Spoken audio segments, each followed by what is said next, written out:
What's up, guys? Thanks for watching. Today we're going to talk about the Can Am Maverick X3 against the Polaris RZR XP 1000. Let's get started. All right, before we get started, I want to talk about this 1000 a little bit. We bought this for my wife. That way we can both go on trail rides together. I drive the Can Am, she drives the RZR. Reason being, we ride a lot. Our friends ride as well, but they don't ride as much as we do.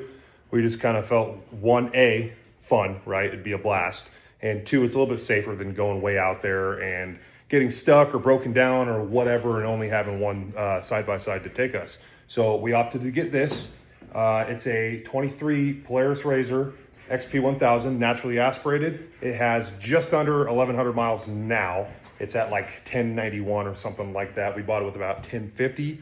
It's been great so far. A couple things. We got it with a glass windshield, super nice. These mirrors, side views, plus a rear view. And then it came with the spare tire carrier and spare tire. This is a little tall for my liking. If you can see, I'm 6'2", and it's just shy of that. So I think I'll probably, it looks like it has some adjustability. I haven't really worked with these, but it looks like I can just bring these down a little bit to lower that center of gravity, but still be able to clear an ice chest in the bed. That's gonna be huge. She did complain about it being kind of tippy. Just body roll, especially compared to the Can Am. But since then, we put Aces racing harnesses in it.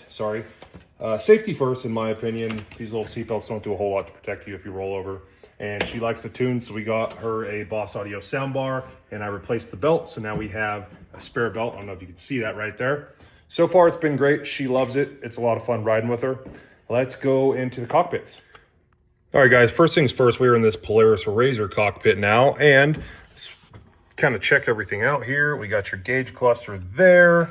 We got your four-wheel drive here, your headlights. You have completely off. It'll still show the fang lights, and then you'll have your low beams and your high beams there. Same thing with four-wheel drives, just one click. All these blanks for anything else you want to add. Right here, you have your 12-volt plug-in. You have a glove box here, and a glove box here that goes really far down. I'm almost elbow deep in that, so plenty of storage space in here. You got your drains here, one on each side.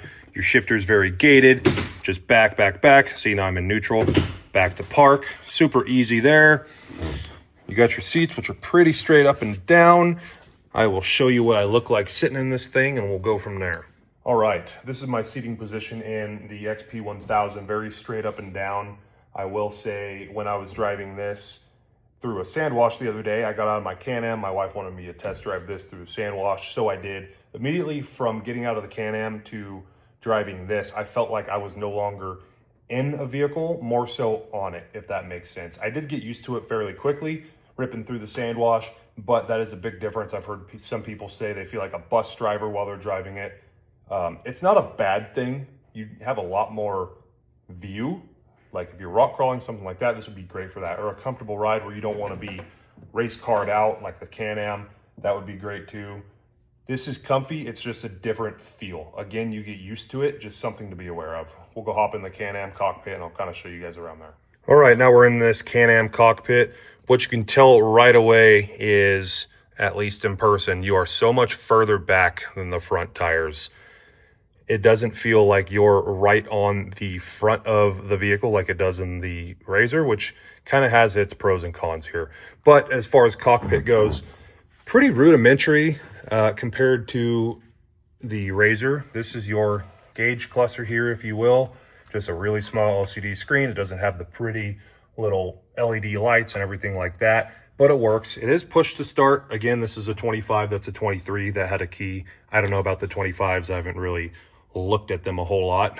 This is an aftermarket shifter.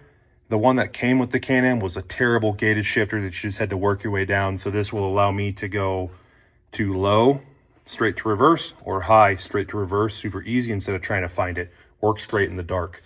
Here we have our two-wheel drive, four-wheel drive, and the front diff lock. So there's three settings there. Then you have your trail and your trail active.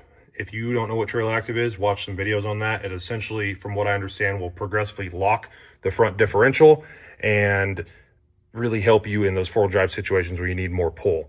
Really cool there. Your steering wheel's nice. I have plenty of leg room. I do have short legs. Like I said earlier, I'm 6'2", but I have the short legs, but way more leg room in here than the RZR as far as I'm concerned. Here's your grab handle, either passenger or for you if you're going through a crazy section. Big old glove box, but not a whole lot of space. Very minimal space. Kind of takes you off guard when you don't realize how much lack of space there is. 12 volt here. Right here you have all your settings, power steering, your menu, your odometer settings, and your drive modes. Super nice. Love that. Bunch of blanks. Here, you got one there. So I think the Polaris RZR actually has more blanks. I didn't count them. Let me show you my seating position. So this is my seating position in the Can Am. My back is up against the seat. I'm not slouching at all. My waist is up against the seat. Already much more laid back. I still have a decent amount of headroom in here, just like I do in the RZR. Really small back window. So this little sound bar, I just have a baby one. I don't need blaring music, but that takes up like the whole window. So that's not awesome. When you are ripping through a sand wash or something like that, for me, I really like this lower center of gravity feel and just feeling really connected with the car, and it doesn't feel as tippy. So I don't know how tippy the RZR actually is compared to this, but this definitely feels more planted to the ground. The one downside is this camera has much more view of the tire than I ever will, especially when I'm buckled in. So if I'm looking out here, I can hardly see anything compared to the RZR. That's why that would be so much better of a rock crawler to be able to see. Casual rides, things like that, you might be a little more comfy in the RZR. As far as that goes, let's check out the wheelbases and things of that nature, the overall design of the vehicles. All right, something else I wanted to showcase real quick. I'm 6'2". This is the Polaris roof right here. It's about 6 foot tall compared to this Can Am here. It's about shoulder height. It is what it is. You can get lower cages for those, bring that mass a little lower. It's going to be more of your own money you have to spend. Is that the end of the world? Not at all. Just something to think about. Now we're going to go to the suspension, kind of talk about a little more about what the RZR is compared to the Can Am, all of that. Again, just to compare, these are the Showa 2.5s. They have 20 inches of travel front and rear compared to these Walker Evans needle shocks. They have 16 inches of travel in the front and 18 inches in the rear. So that gets a little bit more suspension travel. They're a little beefier. Obviously you can upgrade both. It is what it is. This is about 1,400 pounds, I want to say. This is about 1,500 pounds. So 100 pounds different. You're looking at 110 horsepower and you're looking at 135 horsepower stock. I've done a little bit of work to this, so it has 140 just with some exhaust stuff, things like that. But that's something to think about as well. How much horsepower to weight ratio do you want? Things of that nature. Realistically, suspension is going to be the game changer with these guys.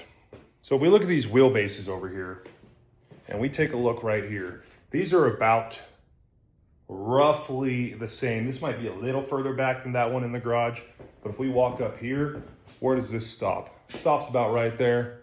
This continues to go. We'll take a look at that right there. And you can see the Can Am is going to be a little longer. That's going to help for climbs, tracking through your turns, straightaways, anything like that. All right, let's talk about the price. If this was a 23 or this was a 25, what is the price going to be in comparison if you were to buy both of them brand new and used, things of that nature? So right here, this is the premium. This is not the ultimate, so it's not top of the line.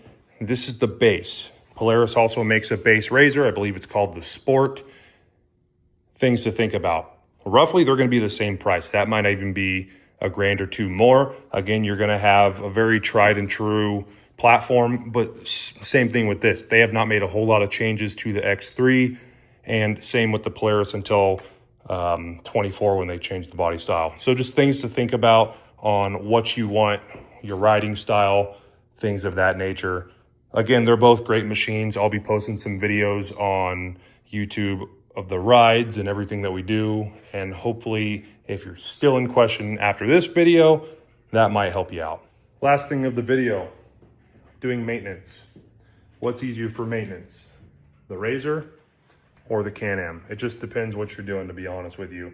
This belt's super easy to change. The Can Am is too. If you want to change your air filter, you just pop this compartment off, get it done. You come over here, your compartment for the air filter is right here. I know it's a little hard to see in there. The thing about this, it's so close to the firewall, you have to remove a little grommet to make sure that you clip that on. So ultimately, I think the RZR is going to be easier for things like filter changes and the oil dipstick too. Let's look at that. The oil dipstick is right here, kind of tucked away back there. Not too bad. The oil dipstick on the Can Am, if you're an X3 owner, you know where it's at. It is way back in here where you can't even really see on the camera. It's a little yellow dipstick right there. Again, it's not that big of a deal to me. Just things to think about. If you're not a huge maintenance fan or you don't like doing maintenance and it comes down to where you got to do it anyway, stuff to think about. All right, guys, well, that sums up this video on RZR 1000 versus the Can Am X3. Let me know what you think. We'll be doing some riding videos, like I said, and hopefully you guys will enjoy watching those. Thanks for watching.